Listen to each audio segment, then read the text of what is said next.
E também todos os dias a gente abre aqui o Manhã Bandeirantes com um tema de interesse da população em geral. E eu queria abrir hoje com uma frase, com uma fala do vice-presidente da República, Geraldo Alckmin. Quem diria?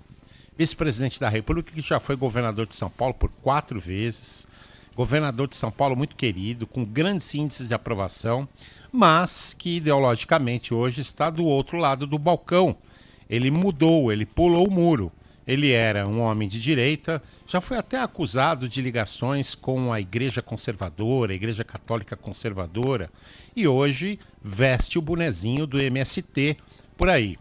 E ele tem uma frase absolutamente criticável, uma frase infeliz, que é a frase que faz referência ao cálculo da inflação hoje em dia.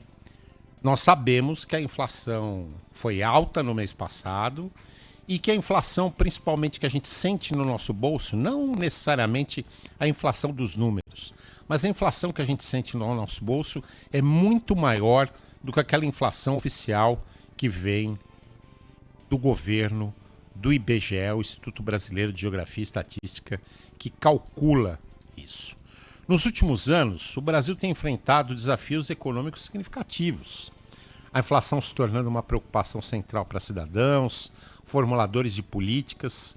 No entanto, em meio a esse cenário de incertezas, surgiram discussões sobre a possibilidade de retirar ou ajustar indicadores setoriais do cálculo oficial da inflação. Isso é histórico no Brasil. Já aconteceu diversas vezes, a começar lá na ditadura. Essa ideia, embora possa parecer atrativa à primeira vista, uma inflação mais baixa, ela apresenta sérios riscos que podem comprometer a transparência e a confiança nas estatísticas econômicas do país. Aliás, a acusação que já pesa sobre Márcio Postman, o presidente do IBGE.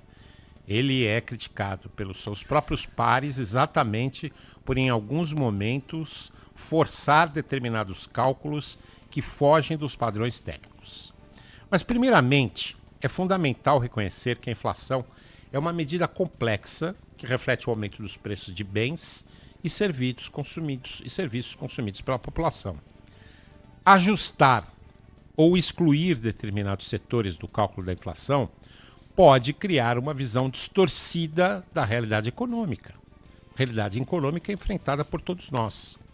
O que se busca muitas vezes ao discutir a exclusão de itens como alimentos, é o caso agora, ou combustíveis, como já foi no passado, é suavizar a inflação. Mas isso pode levar a uma inadequada compreensão do verdadeiro custo de vida que as pessoas estão enfrentando no dia a dia, que você está sentindo comigo, você está sentindo como todos nós no supermercado, mas não só, em qualquer tipo de despesa e gasto que a gente tenha. Tudo subiu, tudo. E esse índice de inflação que aí está já não reflete o que nós estamos sentindo. Imagina se ele for manipulado. Além disso, essas iniciativas podem enfraquecer a credibilidade de instituições como o próprio IBGE. Um dos pilares da economia é a confiança nas estatísticas. Se a população começa a perceber que os números estão sendo manipulados, se os números estão sendo ajustados para apresentar uma realidade mais favorável, a desconfiança das autoridades ou nas autoridades econômicas, ela só aumenta. E isso pode resultar em um ciclo vicioso de desconfiança, levando a inflação a subir ainda mais. Por quê? Porque se você não confia que os reajustes estão sendo naqueles patamares colocados, você acaba aplicando ao seu serviço, ao seu produto, reajustes acima daquilo do que seria o razoável. E aí a população não acredita mais nas políticas implementadas, fica tudo mais difícil, a recuperação econômica, de uma forma geral, fica difícil. Um outro ponto a ser considerado é que a exclusão de certos itens pode desviar a atenção de problemas estruturais que a economia enfrenta. Ao focar apenas em uma inflação controlada, vejam bem isso porque essa é uma conversa que eu tive com alguns especialistas.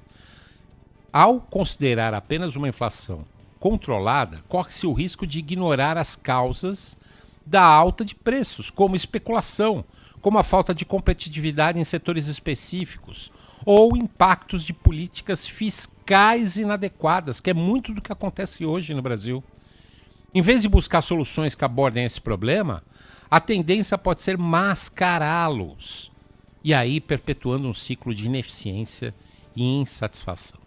Por fim, para encerrar, é importante lembrar que a inflação afeta desigualmente diferentes grupos da população.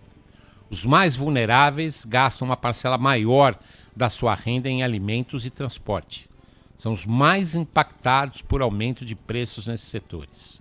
Ignorar essa realidade em um índice inflacionário oficial significa desconsiderar as dificuldades que muitos brasileiros enfrentam diariamente. Ou seja, o vice-presidente da República, Geraldo Alckmin, hoje, com o bonezinho do MST, estaria exatamente na propositura de mudança do cálculo da inflação, prejudicando aqueles que mais precisam. Mas eu reforço aqui no final do meu editorial de hoje. Nós todos estamos sentindo no supermercado e na nossa vida que os preços estão subindo muito mais do que indicam os índices de inflação. E ainda agora querem falseá-la, tirando, por exemplo, o preço dos alimentos do cálculo. 10 horas e 8 minutos, Vitor Luque.